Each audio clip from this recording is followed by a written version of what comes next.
This is the Italian Citizenship Podcast, hosted by Marco Permunian and Rafael Di Furia. Hello there, and welcome to another edition of the Italian Citizenship Podcast, presented by ItaliancitizenshipAssistance.com. Of course, we are back here yet again with Italian attorney Marco Permunian. How you doing, man? Good, how are you? I'm doing well, thank you. Today, we wanted to get into the topic about Italian municipal offices, the town halls, or in Italian, comune, singular, comuni, plural. But Marco, I think maybe where we should start is with the Anagrafe, the, vital statistics office of or section. Maybe I'm mistranslating it here, so please correct me if I am. But because that's one of the offices that a person would be maybe most likely to deal with when they're getting Italian citizenship or moving to the country, I think that might be a great place to start out. So could you tell us a little bit about that, and if my translation was wrong? Thank you. And I think this will be a very useful episode because the citizenship process has a lot to do with the town and the comune. So I think people will be very interested in understanding how the comune operates and what offices we find within the comune. So, of course, we're talking about the comune as the municipal building, or also like in the sense of the local government of a town. And by the way, comune in Italy indicates both the town itself and the town hall, so the building where the local government is normally located. And there are several offices within the town hall that a person may have to deal with, whether they are applying for Italian citizenship or relocating to Italy. And one of those offices is, as you just said, the Anagrafe. The Anagrafe, which in some smaller municipalities is together with the vital statistic office, so which in Italian would be Ufficio di Stato Civile.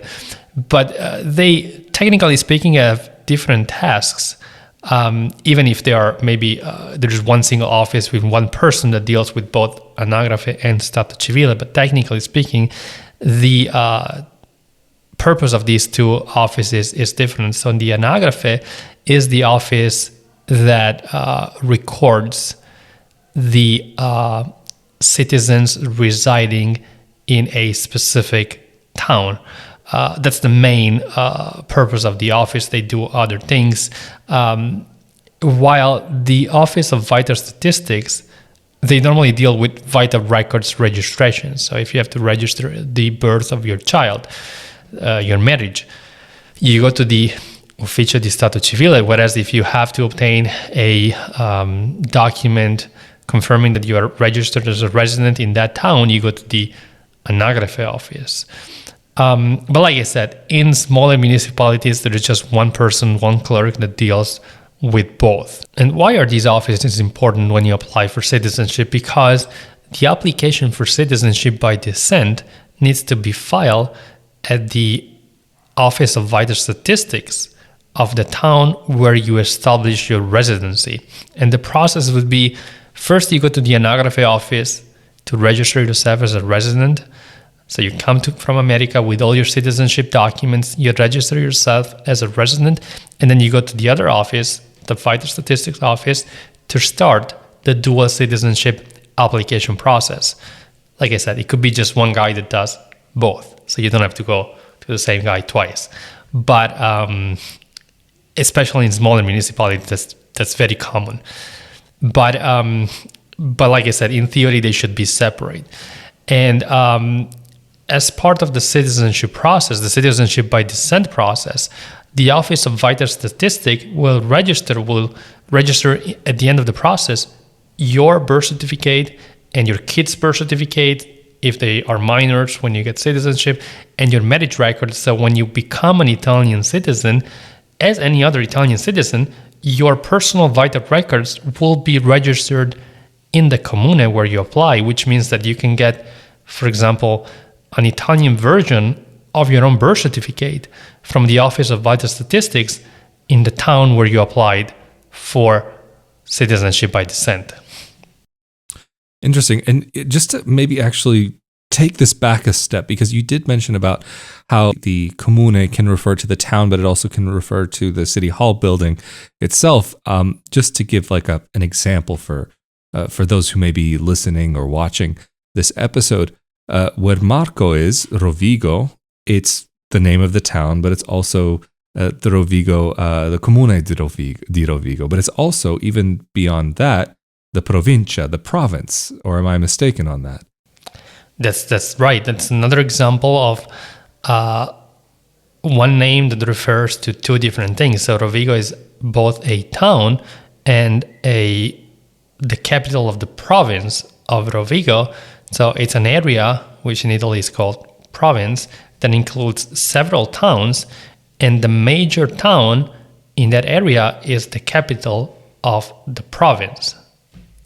It's interesting how they have that, and I'll admit, during my own research for family documents, as I've kind of mentioned in earlier episodes, did lead to some confusion about what was the right place to look for documents and where to get the documents. In the end, of course, thankfully, I got everything handled and got my citizenship taken care of.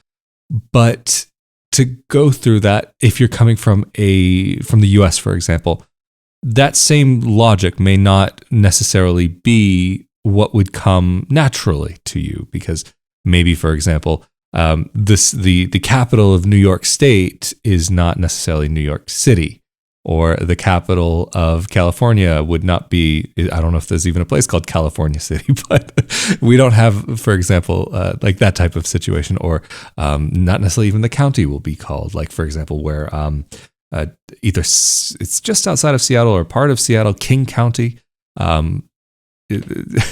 Anyway, not important. But so just to kind of give that different idea about that, there is a difference between the systems and how they work. And again, this is why we are doing this episode on the Italian Municipal Office, on the City Hall. But Marco, what would be the next thing that you would say would be an interesting tidbit, or another section that's worth talking about? Because there is not just only the Stato Civile or the Anagrafe, but what are some of the other sections that you can find within the Comune? Well, other offices within the Comune have little to do with the citizenship process. There are other offices that are more relevant for other situations. For example, I'm thinking about the Ufficio Elettorale, so that deals with local election, the election of the mayor, or even that deals with sending the papers to vote for the elections of the Italian parliament to the Italian citizens residing abroad. And we can talk about that in a second. But when you are residing abroad and you're registered with the AIRE, it's your Comune in Italy that sends you through the Ufficio Elettorale the documents through the consulate abroad, allowing you to vote for the Italian elections. Actually, it's funny that you mentioned about this office. I think you may remember there was a time I received a letter from this office, and I was freaking out because I didn't understand what it was. I read through it, but it didn't make sense to me that they were saying and I was like, why is the Electoral office saying that I need to come in and to register? I'm not trying to run for office. What's going on here? What's happening here? Did somebody sign me up without my permission? Because I mean, unfortunately, as you know, I've had some interesting situations online because of my YouTube channels. There's been, anyway, not important to go into in this episode, but I was wondering, okay, somebody probably is playing a prank on me. But you went to explain to me that this office also, something that you haven't mentioned so far, they also handle jury duty. The registration for jury duty in Italy. So I was in fact called for registration for jury duty. Not that I was ever called specifically for it. Even then, I was thinking to myself, why are they calling me up for this, for jury duty? Like, I can speak some Italian, but honestly, I don't know if it would be the greatest idea to put someone with my linguistic ability in Italian with any type of decision or opinion on something that's actually probably important to somebody's life and potentially could be life-changing. So I thought it was actually really interesting that there's also these other things that are taken care of in that office as well. Absolutely. And maybe one more piece of information that is very relevant to the dual citizenship topic is that when you become an Italian citizen and citizenship is granted by the Italian consulate, or even if you applied for Italian citizenship through a local Italian municipality and then relocated abroad, what you have to do is you have to register with the AIRE, which is the Registry of Italian Citizens Residing Abroad.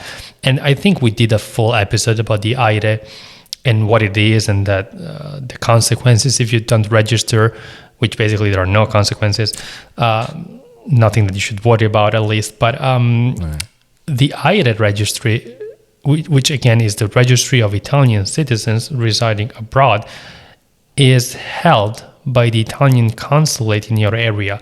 The registration process is quite easy. You do it by the mail or even online now. And basically you register yourself, your wife, and children as residing in a specific address, for example, in the US. So if you live in, say, the state of New Jersey, you will be registering, if you live in northern New Jersey, with the AIRE registry held by the New York City consulate. And the AIRE registry is held by the consulate in conjunction with the Italian municipality where you were either residing before relocating to the US or where your birth certificate was registered when you obtained Italian citizenship. So say, for example, you applied for citizenship through the Italian consulate in New York and the Italian consulate in New York granted you citizenship. Your birth certificate was most likely registered in the municipality where your ancestor was from, the Italian-born ancestor.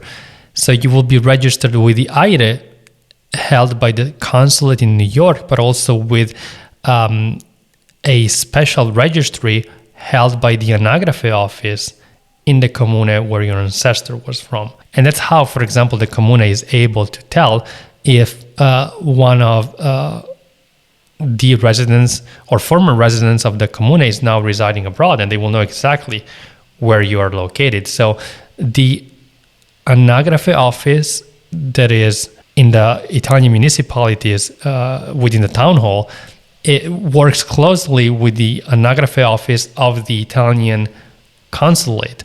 Mm-hmm. And there are other offices actually that in the Italian consulate will communicate constantly with the Italian municipalities. In fact, one of the purpose of having an Italian consulate is to replicate the services that are offered by an Italian municipality. Fascinating. So when you are living abroad as an Italian, if you have issues that you need to take care of, will they mostly be taken to through the consulate, or will you ever have to deal directly with the Comune? Mostly through the consulate. So when you reside abroad and are registered with the AIRE, so formally registered as an Italian citizen residing abroad, you will be dealing mostly with the Italian consulate, and you should be dealing with the Italian consulate, even if a lot of municipalities make exceptions. So if you get in contact with them directly, they will help you just because you're registered as a resident abroad, so registered with the AIRE, but you're registered in their municipality, so they will probably help you anyway. So you still are within their system, like they will be able to see and access your files. Exactly. Interesting. So I know actually even when, say for an example, somebody who is a resident abroad, registered in the AIRE, but they want to get an Italian ID because where they're living, they're unable to get the ID through the consulate. So they'll go to Italy, to the Comune, and to request the ID there. But if I'm not mistaken, the residents will actually be, even if say like, for example, Colorado is under the jurisdiction of Chicago or something like this, that if I'm not mistaken, the residents will actually be listed as the consulate, not as anything like in the Comune or in your town. Maybe I'm wrong there, but... and that's an interesting point. The Anagrafe office is also the office that deals with issuing ID cards for Italian citizens. So if you are wanting an Italian ID card, especially if you live in the US, you can't get it through the consulate. I think some consulates in the European Union do that for you if you're residing in the European Union and if you're an Italian citizen needing an ID card. But if you are a US resident, you can't really get an ID card through the consulate, so you can only get it through the Italian municipality, through the Anagrafe office, where you're registered as a resident. Interesting. Yeah, no, I was surprised to learn about the rules that you can get it in the EU if you're resident in the EU, but in the US, it's funny. I mean, I would assume maybe it has something to do with the transportation of paper and the actual the materials for actually making these available to citizens. But maybe I'm wrong. I don't know. It could be really anything. But Marco, what is maybe another section of the Comune that we haven't gone over so far? Because like I said, there's a lot that goes on there. Absolutely. And there is one more piece of information that maybe we can just talk about regarding the Vital Statistics Office, so the Stato Civile office in the Comune, because it's very relevant to the dual citizenship process, because that's where you would ask for your ancestor's birth certificate. So we talked about this numerous times, and one of the very first steps of the dual citizenship process is locating where your Italian-born ancestor was from. And if you are from the US, it's likely that your ancestor was born in central or more likely southern Italy. So how do you go about requesting his birth certificate once you locate the town where he was from? And the birth certificate you requested from the Stato Civile office, which is the same office that you would address after the process is over to register your, say, marriage record if you get married, or the birth certificates of your kids if you're residing in Italy, or where the consulate would register your marriage record or kids' birth certificates if you're residing abroad. So it's the same office that keeps the registries of all of the birth and marriages and deaths that occur in the town. That's the same office that you would use to request your Italian ancestor's birth certificate born 100 years ago. Of course, for the most recent events, everything is digitalized.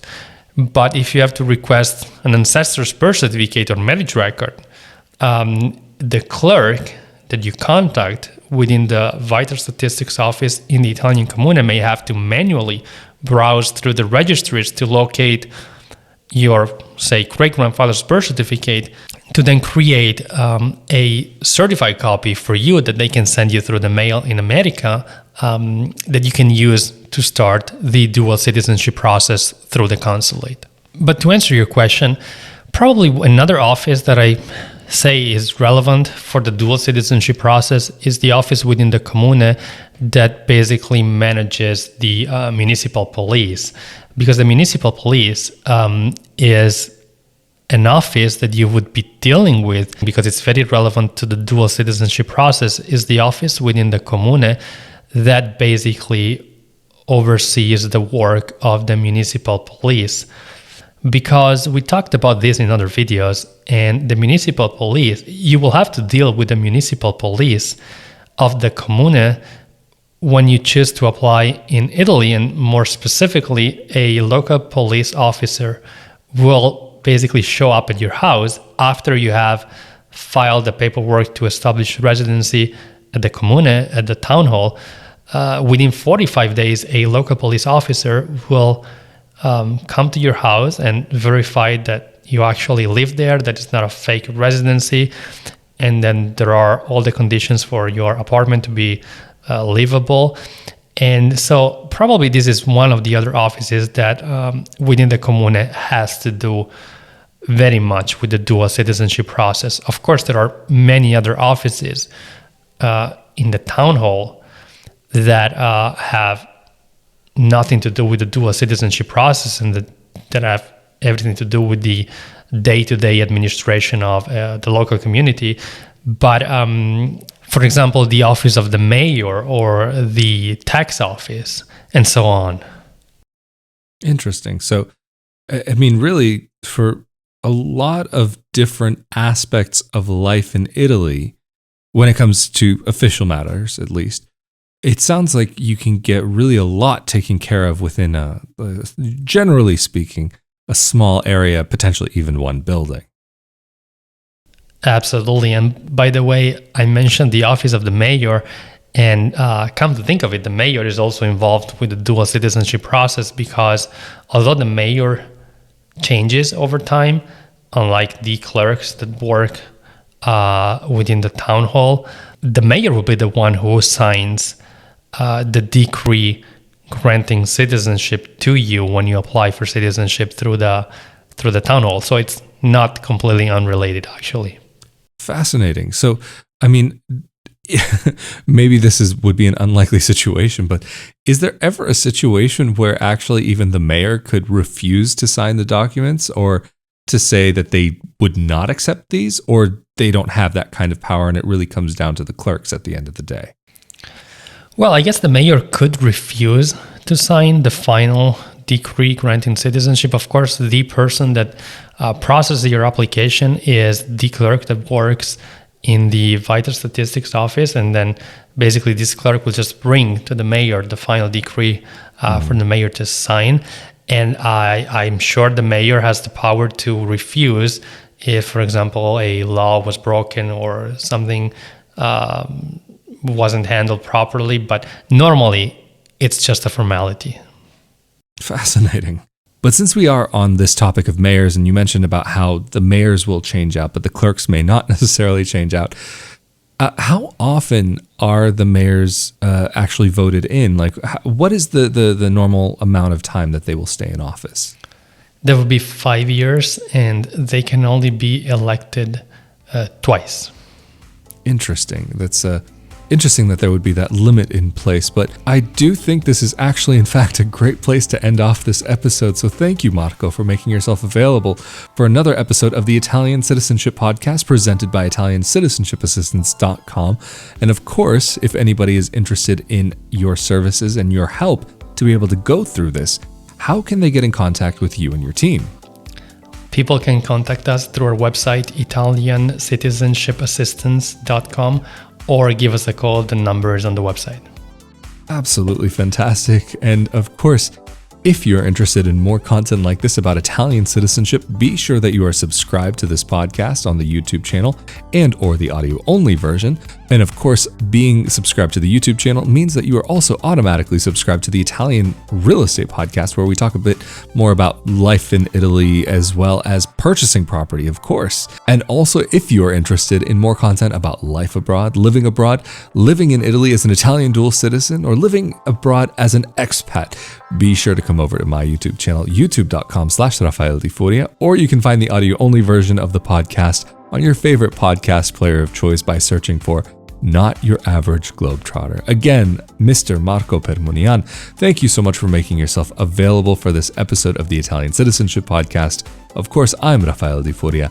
Stay safe and healthy out there, and we will see you all next time. Later. Thank you.